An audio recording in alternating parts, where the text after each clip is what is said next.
What's up, guys? thirstydog here. Been a while, but I finally was able to get around to doing the video, and why not make it on Amonkhet pre-release? Because I went on Saturday, which was yesterday for the day of recording, and this is Sunday, so I wanted to quickly go over kind of the deck I sort of built, the archetype, which really wasn't much of a synergistic archetype, but basically pulled together what I could from the primary colors I had in my pool. I did pretty well. Probably, I think it was the best record I've posted in a pre-release so far.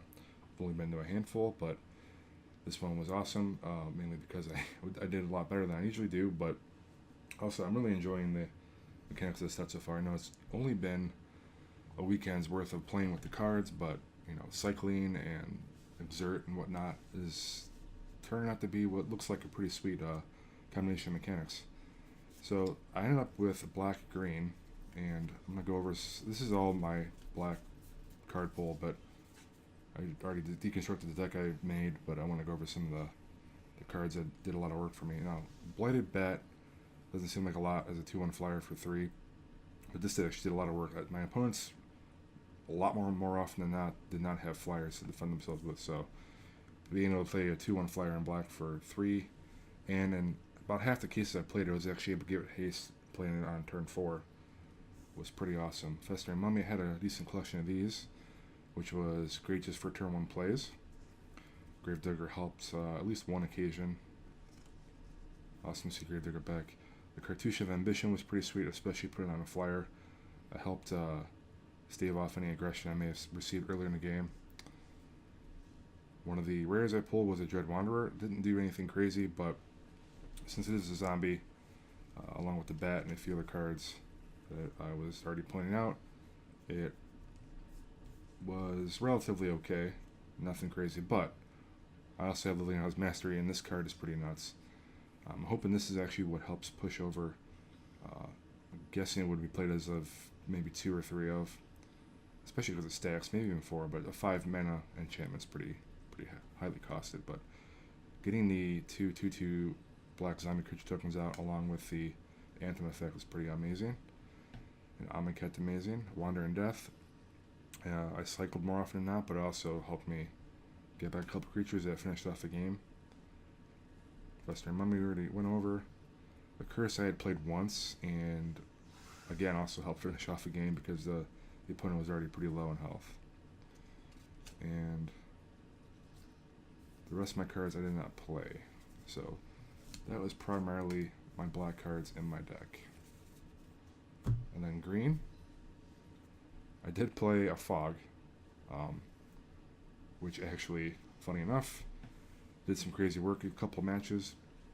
And well, the last time I used it did a lot of work, but I still ended up losing the game, primarily because of a couple mistakes I made. But being able to cycle it as well as a bonus to be able to play without feeling too bad. Maybe it's not useful, but you could cycle it still. Skill Behemoth, of course, I had 2 of these, so that's pretty nuts. You'll see in a little bit I was able to ramp into that. Probably in Serpapard, why not play it? It's a 4/3 for 3.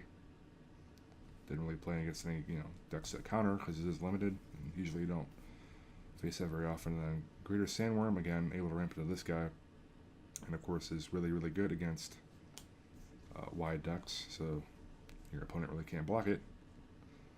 Quarry Hauler worked a little bit with some of the -1/-1 counter cards I had. Shed Weakness, this is pretty awesome because, well, in addition to the pump, you can also remove a -1/-1 counter from something you have. And so is Spider Grass, pretty awesome. You get 2/4, untaps it, so if something exerts, not that I have a lot of that in my deck, but even if you face up, against a flyer and it gets 4 toughness boost to it. Some of the -1/-1 counters I did have were Channeler Initiate, which mana dork, well, dork-ish, ends up being a 3/4 once you get all of its counters off of it. And Watchful Naga was one of the few exert cards I did actually have, and it drew me several cards in one game alone. Naga Vitalist, that's a mana dork right there. And that's about it. The rest of these cards out of this green pool did not play. Did have a few more of the same combat tricks, but Just didn't want to overload on those. So putting out a couple of these scale behemoths is pretty nuts because really nothing can fight it. Hexproof, so nothing literally can fight it. So yeah, I went 3-1, and that was my best result so far.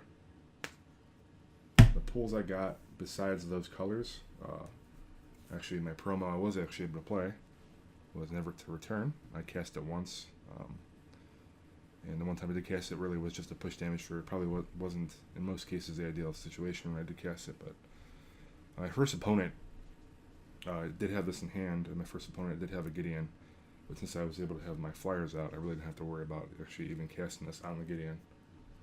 And the Gideon did not really do a whole lot. And in red, I did pull this Combat Celebrant, but my red pull wasn't that great, so even if it was good enough to play, I would play this, and I don't know if this would really do much. It's kind of situational, so a couple combat steps is cool, but I mean, in the right deck it's probably pretty crazy, but I did not have the right tools available to me. And then another bomb I pulled, which was also a mythic, or not a mythic, but a foil, was Kefnet. And my blue pool was probably the worst out of all the colors, so definitely didn't play this guy. I really wanted to play one of my gold cards, the one that gives tokens flying and vigilance, but again, my blue or my white really wasn't enough there to play it. But pretty cool to get a foil mythic out of the set there. So going 3-1 allowed me to get 4 prize packs. That's pretty sweet, huh? So I'm gonna go ahead and open these now because I've been sitting on them the past day and I'm itching to try them out, test my luck. So I'm gonna go out and show them off now. I still have the Sphinx from the pack that time.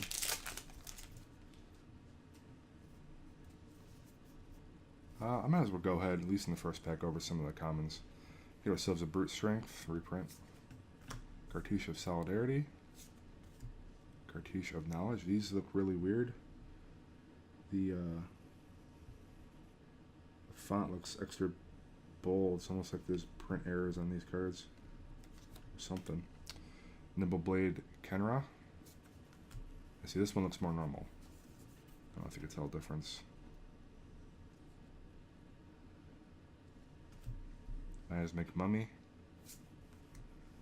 The Giant Spider. Final Reward. That would have been nice to have in my black pool. But did not. Evolving Wilds. Didn't pull either of those either. I did have the one land that lets you pay 3 and sacrifice it to get a zombie. And that was one of the mistakes I made in the last match, was I did not realize it was a sorcery, so it actually cost me the first game of the match. Cartouche of Strength. And now we are on to the uncommons with a Devoted Cropmate, the Zenith Seeker, Shadowstorm Vizier, and the rare. Oh, okay. Kefnet the Mindful. So now I got 2 of these. I'm not really sure what Kefnet's playability is, since its condition is rather rough to get to. You have to have 7 more cards in hand, but it is a 5/5 flyer that's indestructible unless you actually draw cards. So, oh, nice, and a foil rare. All right, and a full art land. This pack was pretty sweet. So, this is probably more along the lines of the commander card, but that was a sweet pack. Mythic and a full rare. So, Pyramid of Pantheon is a 1-drop artifact where you can pay 2 to tap and add a mana, 1 color of any choice.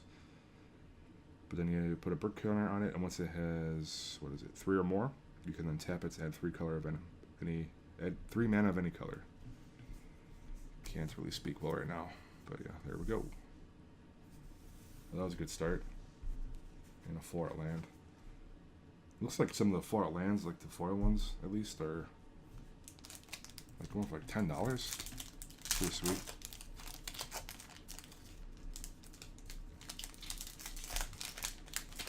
Some people really don't like the these full arts in general, but I'm pretty much a fan. Let's go ahead and let's go to the uncommons now. Get ourselves a Battlefield Scavenger, a Gale Strike, Trial of Zeal, and a Glory Bound Initiate. This is a really good one. 1 in white's human warrior creature. It's a 3/1, and you can exert it to give it +1/+3 and lifelink until end of turn. An island and one of these little marker cards.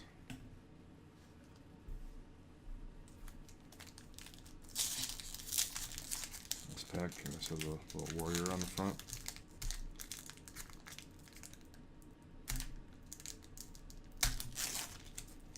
There we go.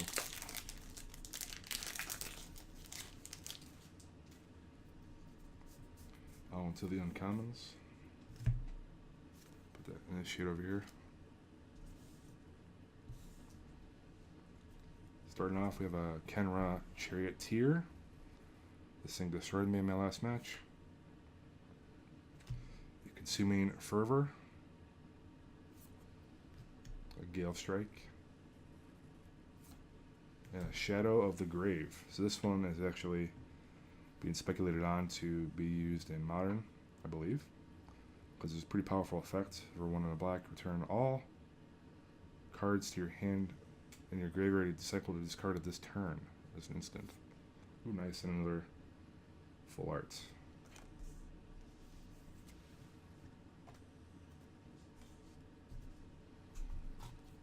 Last pack, I also have a catcher on the front.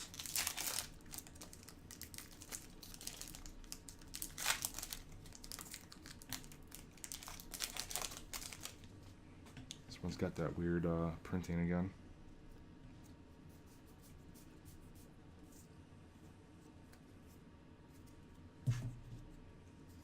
Wonder if it's just a remnant of some issues they're having with prints early on. A True Heart Duelist to start off. Hazard's Monuments. This also was in my opponent's deck in the last match, and it just, I don't know, these monuments are pretty awesome, and it did a lot of work against me. Limits of Solidarity. Ooh, and an Avid Mind Sensor for the rare. Reprints, of course, from, I think it was Future Sight. 2 in a whites, 2/1, Flash Flyer, Bird Wizard. If an opponent would search a library, that player searches the top 4 cards of the library instead. Ooh, and a foil rare. That's pretty crazy. I have 4 packs to get 2 foil rares. That's more than the average box. This is Rags to Riches. Split cards. Aftermath, that is. 2 and 2 black for Rags will give you a sorcery that gives all creatures -2/-2 until on a turn. And then Riches is a sorcery for 5 and 2 blue. Aftermath, cast it from the graveyard and exile it. Each opponent chooses a creature that he or she controls. You gain control of those creatures. So I could see that being a pretty sweet commander card as well. Ooh, and another full art. So 3 of the 4 packs was a full art. I would say, even though we didn't get a masterpiece, which is highly unlikely out of 4 packs, this was pretty nuts. 4 packs. 2 foil rares. Even Mind Sensor. So, and the 4 rares were, one of them was a Mythic, which was Kefnet, and then Shadow of the Grave, Even Mind Sensor, and Glory Bound Initiate. Not too shabby. And 3 full art lands. Well, hope you guys enjoyed the little preview or overview of my pre-release. It was a lot of fun. It was the first one I was able to go to with a friend, so that was nice. It's definitely a lot better when you know someone who's there, because in between matches, you're also, I mean, you're talking to your opponents or whatever and having fun, but knowing someone there in between matches helps pass the time a lot. So again, hope you guys liked it. Hope you guys enjoyed the pulls. I know I did. It was pretty cool. 4 packs there, so we'll see some more soon. And until next one, guys, I'll catch you later.